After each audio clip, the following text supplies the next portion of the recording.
बिस्मिल्लाहिर्रहमानिर्रहीम। दोस्तों वीडियो के like comment share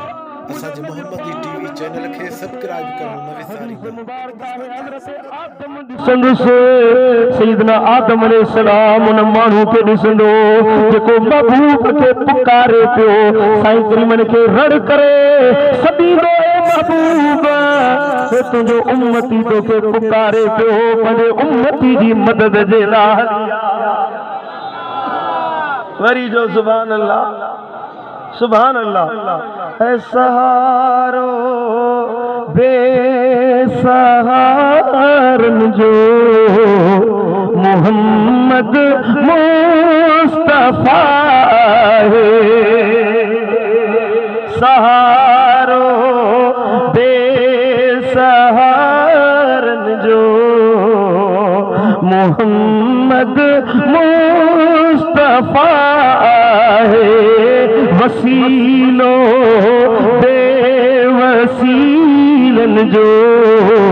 so Ahmad मुजतबा है वरी जो सुभान अल्लाह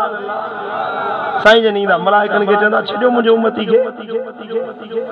या रसूल अल्लाह अल्लाह जो अमर है असा अल्लाह जे अमर जी मुखालफत कोन कंदा रब फरमायो ने के दोज़ख में वठी वन साईं जन फरमायो हदीस मुबारक है महबूब रोंदा रोंदा रब वठींदा पंहिंजे उम्मती के छडाइण जे ला अखियुनि मां लुड़क वाईंदा अल्लाह वठींदा हे उम्मती जो तू महबूब के रोआरी यार अल्लामा इकबाल रहमतुल्लाह अलैह फरमाया तो मुझा मौला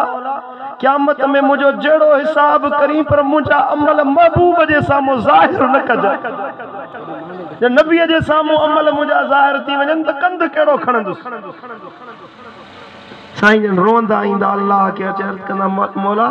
मलाइक मुझो चयो नथा मिलन रब फरमाईंदो मलाइको जी महबूब अमर करे उन मुताबिक इन जे हुक्म जी तामील कई वने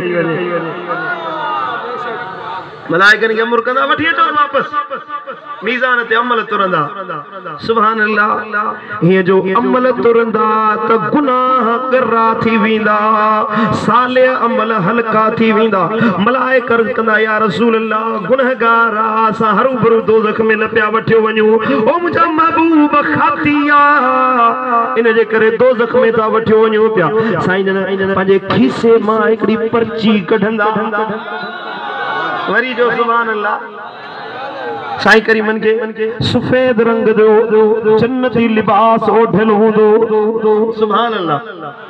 खीसे मां हिकड़ी पर्ची कढंदा चिट कढी इंच जेतरी हदीस या लफ्ज़ आहिनि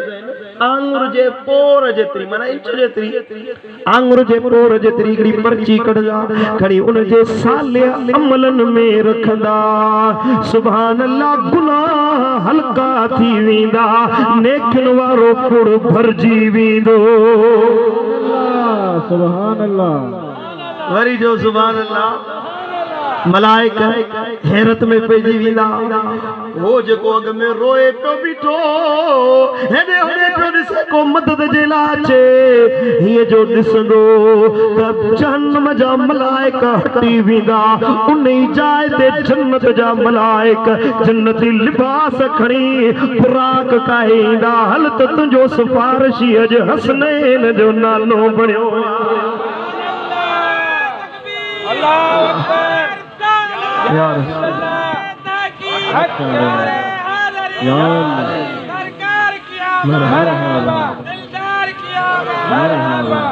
सुभान अल्लाह हो अचे साईं करीमन जे कदमन ते किरी पवंदो या रसूल अल्लाह करम करे छजे तडे महबूबन फरमायो पेरियां पेरियां मां मीज़ान ते मिलंदो साव मीज़ान ते मिलंदो साव जो मीज़ान ते हिकड़ा मानू गुनाहगार गुनाहन जे करे जहन्नम दे वठियो पिया वेंदन मां मोहम्मद करीम पंहिंजे हुलियन जे आशिकन के बचाइण जे लाइ मीज़ान ते बीठो हूंदुस वरी जो सुभान अल्लाह या रसूल अल्लाह भी केड़ी जाए ते तवा मिलंदो साईं ने फरमायो जे मीज़ान ते न मिला त ए मुझा सहाबियो मुखे पुलसरात ते गोल जो पुलसरात जेका वार का समी तलवार का तिखिया जे पींग लुटंदिया ये लुटे थी जेका जहन्नम जी बाह जे मथा पुल बनाई सिंधु दरिया जी पुला वाहन जो पुलू आहिनि साईं मुंहिंजा केनालनि जो पुलू आहिनि पर ये जहन्नम जे बाह जे मथा पुल बनाई वेंदी उम्मती ईंदा गुनाहगार ईंदा कतबा कतरा कतरा थींदा जहन्नम जी खंड में वञी पवंदा हेॾा महबूब सुहिणा अचे बीहंदा ओ उम्मती महबूब जो ये पुल सिरात तां गुज़रंदो मुंहिंजो महबूब रड़कंदो रब सल्लिम उम्मती ओ मुंहिंजा मौला ओ मुंहिंजो उम्मती उकरई थो ओ मुंहिंजा मौला इनखे पार उकार जा जहन्नम खां बचाए जा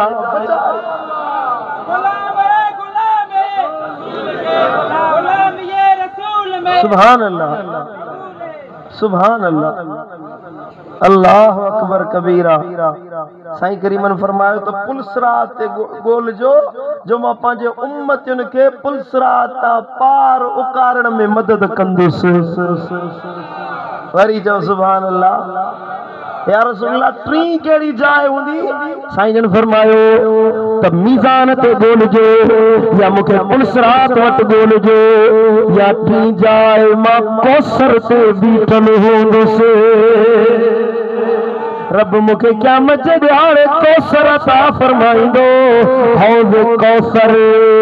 जेके हिकिड़ो कतरो कौसर जो नसीब थी वञे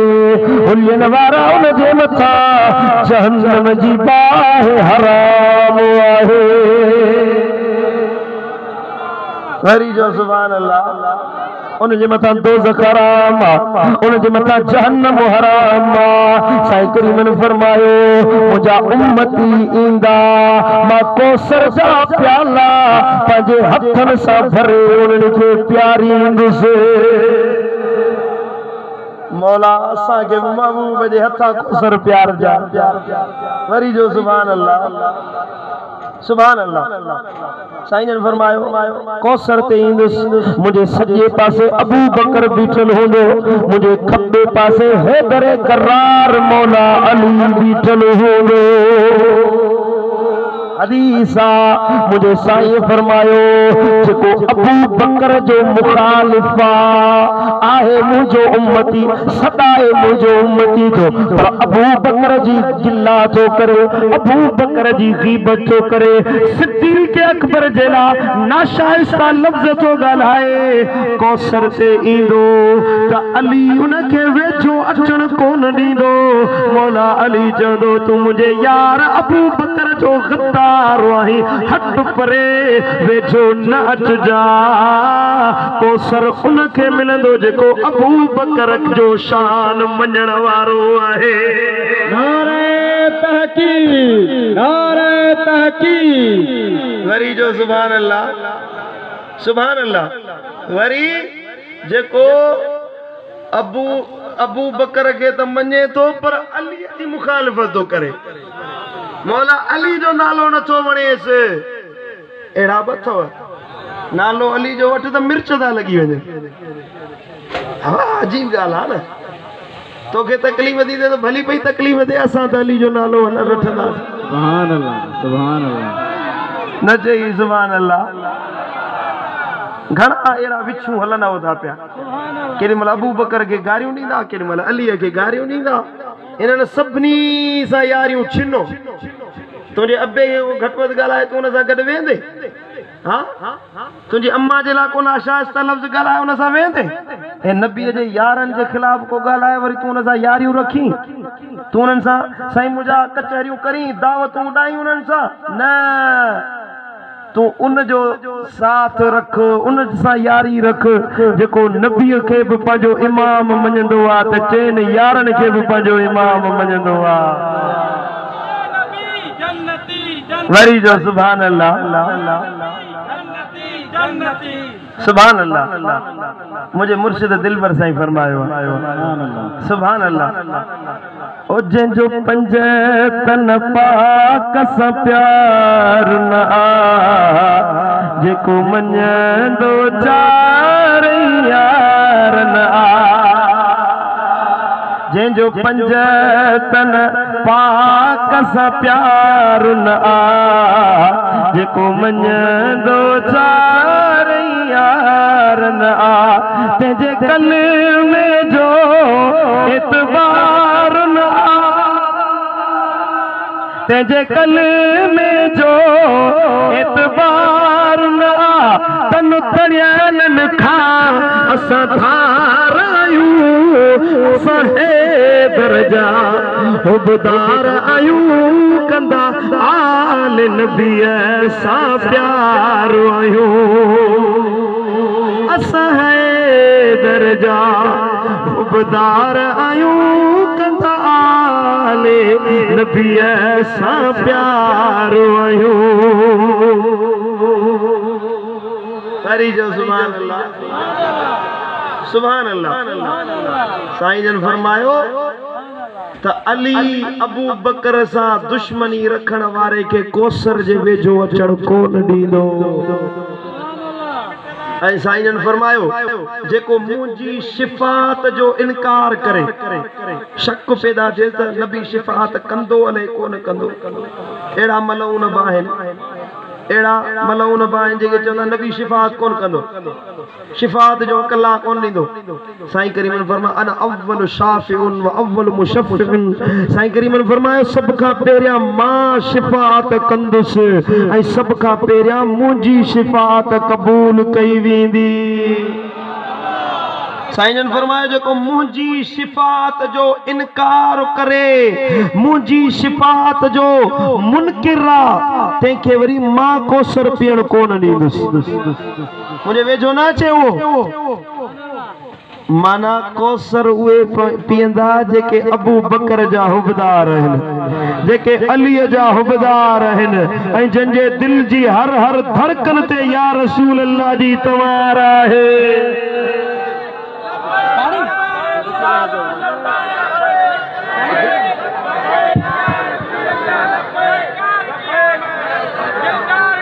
सुभान अल्लाह समझ में अचे थी ॻाल्हि जे सीने में हुब्बे मुस्तफा है जे सीने में लजपाल नबी जी चाहत पक जान त हाणे सीनो असांजो ईमान सां भरजी वियो आहे ऐं असांजो यकीन आहे असांजो अक़ीदो आहे त मदीने वारो साईं असांजे मथां करम कंदो असां ते नज़र रखंदो तव्हां जेकॾहिं हीअ महफ़िल सजाई आहे अदे नवाब उन जे रिश्तेदारनि चाचनि दोस्तनि अहबाबनि जे महफ़िल सजाई आहे त ईअं भाइयो हे मता केर तव्हांखे इहा ख़बर हणी चवे त तव्हां छाजे लाइ था मिलाद मल्हायो हर साल छाजे लाइ था लंगर कयो छो था ख़ुशियूं मल्हायो उन्हनि खे जवाब असां पाण ॾींदासीं अल्हम्दुलिल्लाह मदीने वारे साईं जी पंहिंजे आशिकनि जे मथां नज़र आहे महबूब ॾिसनि था केड़ा आहिनि जेके शर्माइनि था केड़ा आहिनि जेके मुंहिंजे मीलाद में ख़ुशि थियनि था वो जेको मौलवी चवे थो त नबीअ खे भित जे परे पासे जी ख़बर न आहे वो पाण नबी न खोल कुरान सूरत ज़ुमर खोल आखिरी आयत अल्लाह जे कुरान फरमायो वतरल मलाइकत हाफीन मिन हौलिल अर्श ओ मुंहिंजा महबूब जेके अर्श जे चौधारी मलाइक बीठा आहिनि मुंहिंजा लजपाल नबी तूं उन्हनि खे ॾिसी रहियो आहीं उलियन वारा गौर करें आयत ते अर्श किथे आदा अर्श ये ज़मीन सत ज़मीनों हैं सतनी ज़मीन उनका मथे सत आसमान हैं पहिरियों आसमान ॿियो आसमान ये सत आसमान हैं सतनी आसमानन का मथे 8 जन्नतूं आहिनि ऐं जन्नत एडी वॾी आ साईं करीमन फरमायो त जन्नत एडी कुशादी जो सतई ज़मीनूं सतई आसमान खणी ये जन्नत में रखो त जन्नत जी कुंड के भी भरे कोन सघंदा मुझे नबी फरमायो मुझो अदना में अदना उम्मती घट में घटो अमल करण वारो उम्मती जडे जन्नत में वेंदो तो उनके सुलेमान अलैहिस्सलाम जड़ियूं 7 बादशाहियूं अल्लाह अता फरमाईंदो। वरी जो सुभान अल्लाह जन्नत एडी वडी आहे जन्नतिन अर्दुहा समावात वल अर्द वा जमीन सतनी जमीनुन सतनी आसमानन का कुशादी आहे। ये 8 जन्नतूं इन 8 तबक हिन जन्नत जा उन्हनि खां मथे सिदरतुल मुंतहा है उन्हनि खां मथे आलमे अमर सदबो आहे आलमे अमर खां केतिरो मथे अर्श आहे इहा ख़बर नाहे इहा कंहिंखे इल्म नाहे। उन अर्श जे चौधारी कुझु मलाइक बीठा आहिनि जेके फिरनि था पहरो ॾियनि था। अल्लाह जे क़ुरान फरमायो मुंहिंजा महबूब तूं उन्हनि मलाइकनि खे ॾिसी रहियो आहीं। एॾो मथे मलाइक बीठा आहिनि असां हितां ये साम्हूं रोड तां केरु अचे थो उनखे सुञाणे असांखे ख़बर नथी पए पर नबी खे क़ुरान थो फरमाए तूं मलाइकनि खे ॾिसी रहियो आहीं। अञा ज़ोर सां चओ सुभान अल्लाह अल्लाहु अकबर कबीरा। अब समझण जी गाल जेको नबी आसमानी मलाइकन के या अर्श मुअल्ला ताईं दिसी सके तो अर्श ताईं जी नजर पहुंची सके थी बुधा तो उन नबी जे अखियन जे आडो केड़ा पर्दा जो इन हुलिये जे आशिक के दिसी न सके। असा जो अकीदो आ मुझो लजपाल नबी रोज़े पाक मां जे असा के दिसण चाहे तो दिसी सके तो आओ बा मिलाद मल्हाइण वारो मुझे महबूब जी नज़रुन में आ साईं जी गाल करण वारो बुधण वारो साईं जी निगाहुन में आ। अबा जेको तुझी तारीफ करे वो तोखे वणंदो आ छा नबी जी तारीफ बुधण करण वारा जश्न मल्हाइण वारा छो न नबी के वणंदा छो न साईं के पसंद ईंदा। मुझो महबूब त पंजन के पंजो कंदो आ हे त परावन ते कर्म करण वारो नबी आ धारन ते मेहरबानी करण वारो आ जो काफरन ते लजपाल नबी कर्म कया जो कुरान फरमायो वमा अरसलनाका इल्ला रहमतल लिल आलमीन। महबूब तो के जहान जे ला रहमत बनाए मोकिलियो हर हिक जे ला रहमत आई जेके मञन था उन्हनि जे ला रहमत जेके नथा मञन तन जे ला रहमत आई जे हर हिक जे ला नबी रहमत आहे त पंहिंजे आशिकन ते रहमत न कंदो मिलाद मल्हाइण वारनि ते करम न कंदो न महबूब तो खुसूसी करम कंदा ही पंहिंजनि ते वधीक आहे। वरी जो सुभान अल्लाह वो एड़े साईं सां दिल लाए भी कि न कोन लाए एड़े महबूब जो दर वठबो कि न कोन वठबो एड़े महबूब सां हुब रख भी कि न कोन रख हुब रखने त फायदो थींदे ऐं जे जेतरी मोहब्बत रखी आ उनके ओतरो फायदो थियो समझो था जे जी जेतरी मोहब्बत आ मदीने वारे साईं सां जे जेतरी मोहब्बत रखी उन ते करम नवाजी ओडी वडी थी। ॾिसो न अबू बकर सिद्दीक नबी सां मोहब्बत रखी सिद्दीक अकबर पंहिंजी जान माल बच्चा बार सब साईं जे नाले ते कुर्बान कया। अज निहार त रोज़े पाक में अबू बकर महबूब जे भाकुरन में सुठो मोहब्बत जो फायदो यो हिन ज़माने में जन जेतरी मोहब्बत रखी अल्लाह उन्हनि के दर्जो दिनो पुटे राज इए कढ कोन लगंदा आहिनि। हलियो वञ तू कंबर शरीफ साईं जन जे साम्हूं हलियो वञ मशहूरी शरीफ हलियो वञ मुझे मुर्शिद दिलबर साईं जी दरबार में अल्लाह वारन जे कढ मानू इए कोन लगंदा आहिनि। सियासतदान जलसो था कराइन हज़ारे रुपया था जन गाड़ियूं था कराए जन पैसो था जन तडे खल्क कोन थी अचे अल्लाह वारे जो रुगी नालो था बुधन त राज जमाओ थी था वञन। हां बा यो उन्हनि पैसो ख़र्च कोन कयो आहे उते दरगाहुनि ते माण्हू लंगर खाइण जे लाइ कोन ईंदा आहिनि। हां बा मुर्शिदनि जे आस्थाने सभई मुर्शिदनि वारा आहियूं अल्हम्दुलिल्लाह सभई अल्लाह वारनि सां मोहब्बत रखण वारा है नंगर त अल्लाह तव्हां के घरनि में खोड़ खारायो केड़ी शे आ जेका तोखे गीले थी वने वलियन वटन कमकार वारा वापार वारा सही मुजा दुकान वारा नौकरी वारा सही मुजा दुनिया जो कमकार करण वारा पंजू मसरूफियतूं घर बच्चा बार सब छडे बाबा अल्लाह वारनि वट था वञो ज़ियारत करण जे लाइ था वञो छो जो उन्हनि साईं सां दिल लाती मदीने वारे सां हुब रखी त माण्हुनि जे दिलनि में बि रब उन्हनि जे लाइ मोहब्बत पैदा करे छॾी आहे समझो था कि कोन था समझो यो नतीजो आहे मदीने वारे जी मोहब्बत रखण जो उन्हनि जी चाहत यो मिसाल तव्हां खे ॾियां थो अमली मिसाल असांजी ज़िंदगी में यो अल्लाह वारनि जूं ज़िंदगियूं आहिनि जो राह जो उन्हनि जे कढ लॻी था पवनि मदीने वारो साईं रुॻी हिननि वलियनि जो न आहे असां सभिनी जो आहे सभिनी जे लाइ बराबर बराबर नबी आहे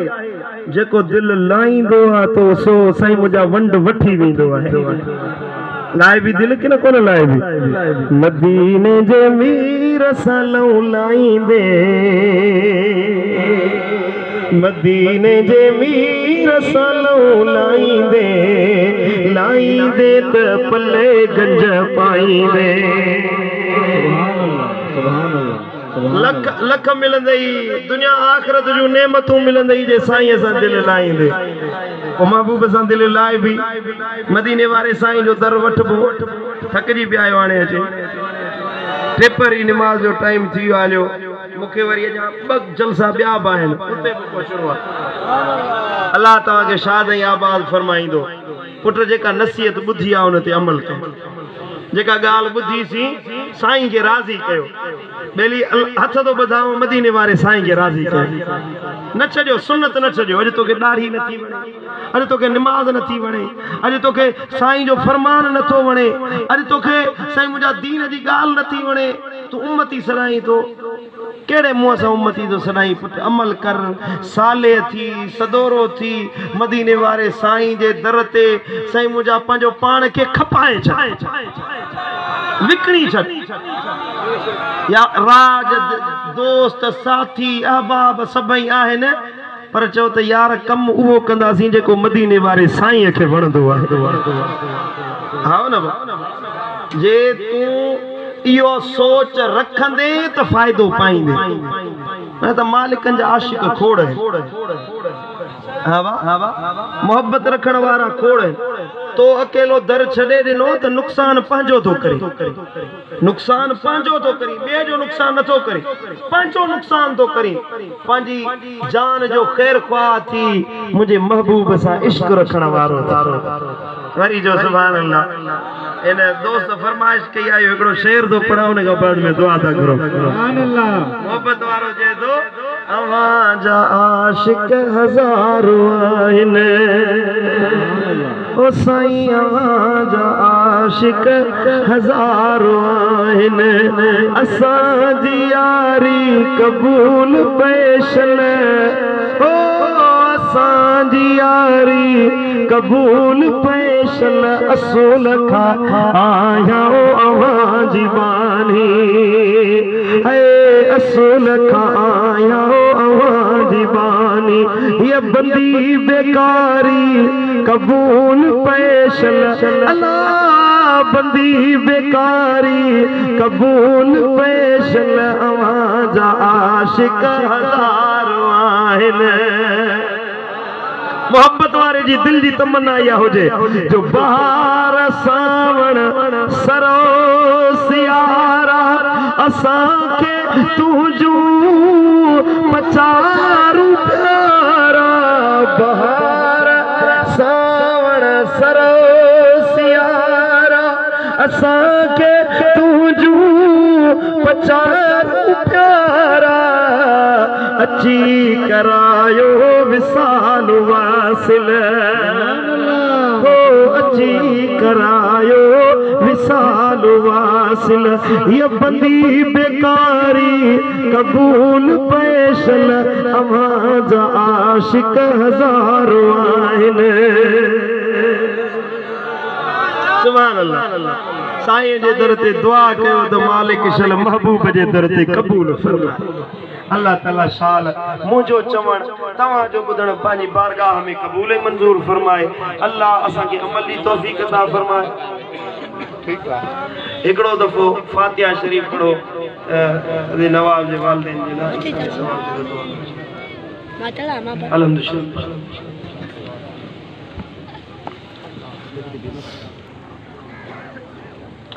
اللهم صل اللهم بلغ هذه الفاتحة والخواتم والقرآن إلى سيد الأبرار سيد المرسلين وعلى أزواجه وأمهاته المؤمنين. اللهم بلغ هذه الفاتحة والقرآن إلى مرحومين. آمين. اللهم اغفرهم وارحمهم وعافهم واعف عنهم وأكرم نزلهم ووسع مدخلهم واغفر ذنوبهم واجعل قبرهم روضة من رياض الجنة يا رب العالمين. اللهم صل على حبيبنا محمد وآله وصحبه अजमईन। या अल्लाह सजा गुनाह माफ़ फरमा, खताऊं दरगुजर फरमा, मदीने वाले साईं की सच्ची मोहब्बत नसीब फरमा। तू असांजो थी असांखे पंहिंजो बना, कर्ज वारनि जा कर्ज ला, बीमारन के शिफा अता फरमा, साइलन जा सवाल पूरा फरमा। मदीने वाले साईं जी सच्ची मोहब्बत नसीब फरमा। तू असांजो थी असांखे पंहिंजो बना, मदीने वाले साईं जी सच्ची मोहब्बत नसीब फरमा। ए मुझा मौला महबूब मुस्तफ़ा जी उम्मत दे खैर फरमा, मदीने वाले साईं जे उम्मत जे आलिमन दे खैर फरमा, महबूबन करीमन जे उम्मत जे वलियन दे खैर फरमा। खुसूस बिलखुसूस कंबर वाले साईं के सेहत आफियत अता फरमा। मुझे मुर्शिदन करीमन किबला दिल पर साईं के सेहत के अता फरमा। अल्लाह वरन जा आस्ताना क़यामत आबाद कायम दहन फरमा। जनी ये नूरानी महफिल सजाई आ उनन जे रिज़्क़ रोज़ी में बरकत नाज़िल फरमा। खर्च कयो आ जानी माली तावन कयो आ उनन जी ज़िंदगी इज्जत माल में बरकत नाज़िल फरमा। असी जेकी महबूबन जो शान बुधण जे ला जमा थियासी असा सबनी जे दिल जो मुरादों पूरी फरमा। अल्लाहुम्मा सल्ली अला हबीबिना मुहम्मद।